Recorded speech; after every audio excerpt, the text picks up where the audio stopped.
औज़ुबिल्लाहिमिनश्शैतानिर्रजीम बिस्मिल्लाहिर्रहमानिर्रहीम। मौजूद नाज़रीन, नवाए शरर SGD पेज और ओके न्यूज़ TV से मैं हूँ आपका मेज़बान राना साइद इकबाल। हम मुल्क की सियासत, मुख्तलिफ इशूज़ और रोज़ाना की बुनियाद पर पेश आने वाले वाक़यात के हवाला से अपना प्रोग्राम पेश कर रहे हैं और हमारी कोशिश होती है कि हम अपने नाज़रीन को ताज़ा तरीन तजिए, तबसरे, सियासी शख्सियात के इंटरव्यूज़ और मुख्तलिफ जो डेवलपमेंट्स हैं उनके हवाले से आगाह करें। तो मौजूद नाज़रीन, अगर आपके इर्द गिर्द कोई मसाइल हैं, चाहे वो पीने के साफ पानी के हवाले से हैं, सीवरेज के हवाले से हैं, सड़कों के हवाले से हैं, या कोई सरकारी महकमा या कोई ऑफिसर आपके जायज़ काम की राह में रुकावट है, तो आप मेरा व्हाट्सएप नंबर 0321600749 नोट फरमा लें और किसी भी शिकायत की सूरत में हमें आगाह करें। और नाज़रीन, इससे पहले कि मैं अपना प्रोग्राम पेश करूं, मेरी आपसे गुजारिश है कि आप YouTube में ओके न्यूज़ TV को सब्सक्राइब करें, लाइक करें, शेयर करें। और नाज़रीन, हमारा फेसबुक पे पेज नवाए शरर SGD, आप उसे फॉलो करें और लाइक करें और शेयर करें।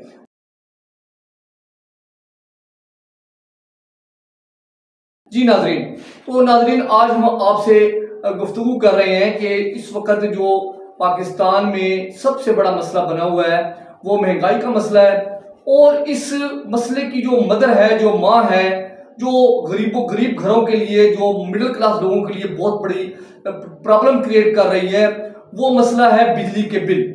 नाज़रीन, हुकूमत ने पिछले दिनों फ्यूल एडजस्टमेंट की मद में टैक्स लगाया, लेकिन जब लोगों ने एहतजाज किया और आम आदमी बाहर निकल आया तो हुकूमत ने 300 यूनिट तक उस फ्यूल एडजस्टमेंट को मौखर किया। लेकिन अब ताज़ा खबर यह है कि हुकूमत ने वो टैक्स ख़त्म नहीं किया बल्कि मौखर किया है। और उसके बाद अब ताज़ा तरीन खबर यह है कि नेपरा ने ₹4.33 के हिसाब से एक इजाफा किया है कीमतों में बिजली की, और ₹5 की सब्सिडी भी ख़त्म की है। नाज़रीन, आम आदमी का जो घर का मसला है वो सबसे बड़ा मसला बिजली का बिल है, लेकिन हम देख रहे हैं कि हुकूमत मुसलसल बिजली के बिलों में इजाफा कर रही है और मुतवस्सित तबका के, गरीब तबका के और उससे भी अपर तबका के जो लोग हैं वो बिजली का बिल अदा करने की सख्त नहीं रखते। और ख़ास तौर पे जनूबी पंजाब, बलूचिस्तान और सिंध के अजला में जो सैलाब आया है, तबाही मची है, उससे मीशत बुरी तरह तबाह हो चुकी है, बेरोजगार में बहुत ज़्यादा इजाफा हो चुका है। नाज़रीन, ज़राअत की तबाही से, बागात की तबाही से, इंडस्ट्री की तबाही से, और जो कारोबार था, आम कारोबार था, चाहे वो डेवलपमेंट का था, बिल्डर्स ग्रुप का था या दीगर कारोबार थे, वो भी बुरी तरह मुतासर हुए हैं। और इस तरह जो सरकारी स्ट्रक्चर था वो भी तबाह होकर रह गया है।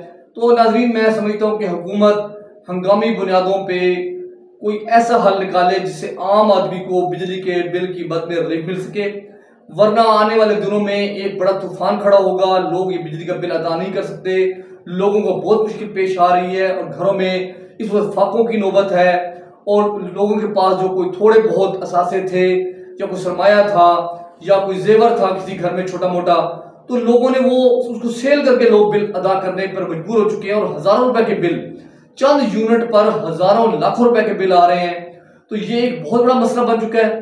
तो नाज़रीन, इसके अलावा जो मैं समझता हूँ कि इस वक्त सैलाब के अंदर जो हमारे सरगोदा में मुख्तलिफ अदारों ने काम किया, पाक आर्मी ने काम किया, NGOs ने काम किया, सियासी जमातों ने काम किया, और इसमें तहरीक इंसाफ, पीपल्स पार्टी, जमात इस्लामी का खिदमत ग्रुप और इस तरह तमाम पार्टियों ने, मुस्लिम लीग नून ने भी, सब लोगों ने फंडिंग की और यहाँ पे बाजारों में कैंप लगे, और ख़ास तौर पे दीनी जमातों ने बहुत काम किया, ताजरों ने बहुत ज़्यादा काम किया।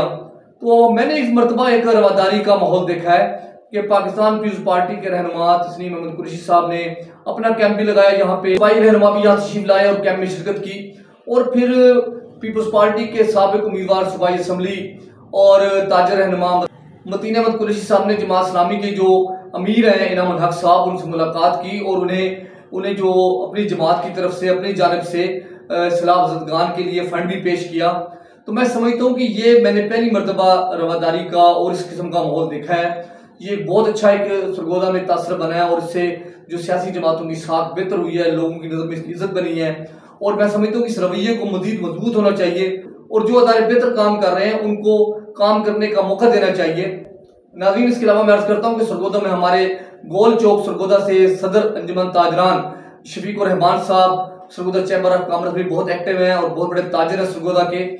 उनकी जो सियासी थिंकिंग है, उनकी जो अपने अल्फाज का चुनाव है, उनकी जो गुफ्तगू है, वो बड़ी मुदल्लल होती है, बहुत मौसर होती है, और वो अपनी गुफ्तगू में बाज़ औक़ात पेशगोइयाँ भी करते हैं और हल भी बताते हैं और मसाइल पर बड़ी गहरी नज़र रखते हैं। तो वो अक्सर औक़ात अखबारात और मैगज़ीन में लिखते भी हैं आर्टिकल की शक्ल में, और उसके अलावा अपने पेज पर भी लिखते हैं और व्हाट्सएप में भी उनके मैसेज चलते हैं। तो हमने आज उनसे खुसूसी गुफ्तगू की है। आइए सुनते हैं वो इस बारे में क्या फरमाते हैं। आज के ताज़ा तरीन हालात के हवाले से वो क्या फरमा रहे हैं जनाब शफीकुर रहमान साहब। दफ़ा अगर हर 70 साल से हर दफ़ा पाकिस्तान में कितने तजर्बे हो रहे हैं। हर दफ़ा कभी मार्शल का, कभी कौन सा पाकिस्तान में बड़े तजर्बे हो रहे हैं। इस वक्त की मौजूदा सूरत हाल देखते हुए, सियासी तनाव देखते हुए, किसी की तरफ से लचक का ना मुजाहरा देखते हुए, अगर सियासी निज़ाम की बसात उल्ट दिया जाए, इसको बंद कर दिया जाए कम अज़ कम 10 से 15 साल तक, और उस अरसे में एक ऐसी हुकूमत बनाई जाए जो सिर्फ़ और सिर्फ आइंदा आने वाली नस्लों का सोचे। जो मौजूदा लोग इस वक्त रह रहे हैं इनके लिए वो सोचे ही ना, ये इनकी सज़ा थी। ये जो लोग जिस हाल में रह रहे हैं ना, ये इनकी सज़ा थी। इनको रहने दो इस वक्त। अगला 15 साल से अटक ऐसा है जो आने वाले मुस्तकबिल का सोचे, डैम बनाए, ऐसे मंसूबे बनाए, सारा पैसा तवानाई जितनी है ना वो अपने मुल्क के ऊपर लगा दे। जिस तरह शहनशाह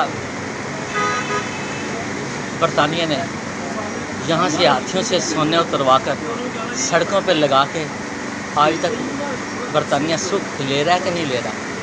हमें इस तरह का निज़ाम चाहिए। लीडर जैसा भी हो, बातों से नहीं काम बनेगा। मतलब तो तकरीरें तो सारी जब से पाकिस्तान बना है यहाँ से सब झूठी तकरीरें होती हैं। किसी की कोई तकरीर में दम नहीं है। देखो, अगर पहले इमरान खान था तो 11 जमातें आ गई थी कि जी बहुत महंगाई है, बहुत महंगाई है, बहुत महंगाई है। यार कितने यार इस समाज पे कितना जुल्म है कि अब वो 11 जमातें बरसरे इक़्तिदार आ गई हैं और एक जमात थी वो अब अपोजिशन में चली गई है। अब उससे 100 गुना ज़्यादा महंगाई हो गई है। ना वो ज़िम्मेदार बनता है, ना वो ज़िम्मेदार बनता है।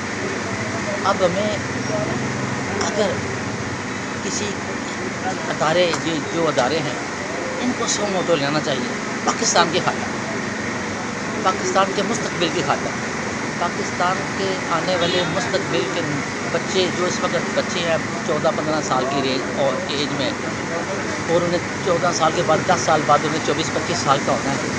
उन्हें कुछ चीज़ में इस पाकिस्तान का मिल जाए।